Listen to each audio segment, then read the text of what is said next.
Good afternoon, boys and girls, and welcome to Friday as we read chapter 14 of Charlotte's Web. It's entitled Dr. Dorian. The next day was Saturday. Fern stood at the kitchen sink drying the breakfast dishes as her mother washed them. Mrs. Arable worked silently, and she hoped Fern would go out and play with the other children instead of heading for the Zuckerman's barn to sit and watch the animals. Charlotte is the best storyteller I ever heard, said Fern, poking her dish towel into her cereal bowl. Fern, said her mother sternly, you must not invent things. You know spiders don't tell stories. Spiders can't talk. Well, Charlotte can, replied Fern. She doesn't talk very loud, but she talks. What kind of stories did she tell? said Miss Arable. Well, began Fern, she told us about a cousin of hers who caught a fish in a web. Don't you think that's fascinating? Fern, dear, how would a fish get in a spider's web? said Mrs. Arable. You know it couldn't happen. You're making this up. Oh, it happened all right, said Fern. Charlotte never fibs. This cousin of hers built a web across a stream. One day she was hanging around on the web, and a tiny fish jumped up into the air and got tangled in the web. The fish was caught by one fin. Its tail was wildly thrashing and shining in the sun. Can't you see the web sagging dangerously under the weight of the fish? Charlotte's cousin kept slipping in, dodging out, and she was beaten mercilessly over the head by the wild thrashing fish, dancing in and dancing out and throwing. Fern, snapped her mother, stop it. Stop inventing those wild tales. But I'm not inventing, said Fern. I'm just telling you the facts.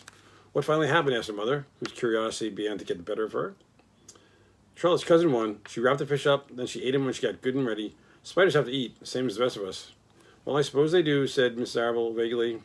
Charlotte has another cousin who is a balloonist. She stands on her head, lets out a lot of line, and then is carried aloft in the air in the wind. Mother, wouldn't you simply love to do that? Yes, I would, come to think of it, said Mrs. Arable. But Fern, darling, I wish you could play outdoors today instead of going to Uncle Homer's barn. Find some of your playmates and do something nice outdoors. You're spending way too much time in that barn. It isn't good for you to be alone so much. Alone? Said Fern. Alone? I'm not alone. My best friends are in the barn cellar. It's a very sociable place. Not at all lonely. Fern disappeared as a while, walking down the road towards Zuckerman's. Her mother dusted the sitting room, and as she worked, she kept thinking about Fern. It didn't seem natural for a little girl to be so interested in animals. Finally, Mrs. Arable made up her mind to pay a call and to visit old Dr. Dorian and ask for his advice. She got in the car and drove to his office in the village. Now, Dr. Dorian had a thick beard, and he was glad to see Mrs. Arable and gave her a comfortable chair to sit in.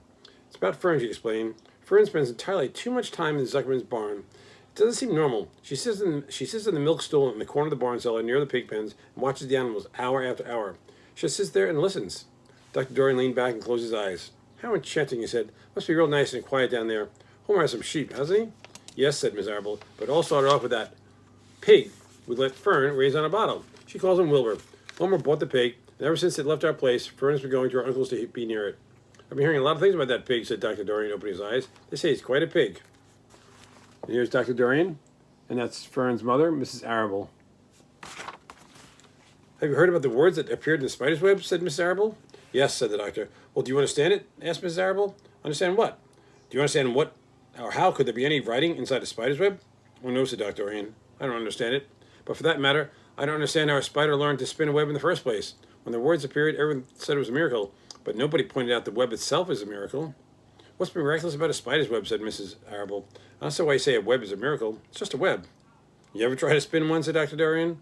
Mrs. Arable shifted her chair. No, but I can crochet a doily, and I can knit a sock. Well, sure, said the doctor, but somebody taught you, didn't they? My mother taught me. Well, who taught a spider? A young spider knows how to do it instinctively. Don't you regard that as a miracle? It had no instructions from anybody. I suppose so, said Miss Arable. I never looked at it that way before. Still, I don't understand how those words got into the web. I don't understand it, and I don't like what I can't understand. None of us do, said Dr. Dorian. I'm a doctor. Doctors are supposed to understand everything, but I don't understand everything, and I don't intend to let it worry me. Mrs. Arable's eyes fidgeted. Fern says the animals talk to her, Dr. Dorian. Do you believe animals talk? I never heard one say anything, but that proves nothing. It is quite possible the animals have spoken civilly to me, and I didn't catch the remark because I wasn't paying attention. Children pay better attention than grown-ups. If Fern says that the animals in Zuckerman's barn talk, I'm quite ready to believe her. Perhaps if people talked less, animals would talk more. People are incessant talkers. I can give you that much. Well, I feel better about Fern, said Miss Arable. You don't think I need to worry about her? Does she look well? Asked the doctor. Oh, yes. Is her appetite good? Oh, yes. She's always hungry. Does she sleep well? Oh, yes. Then don't worry about her.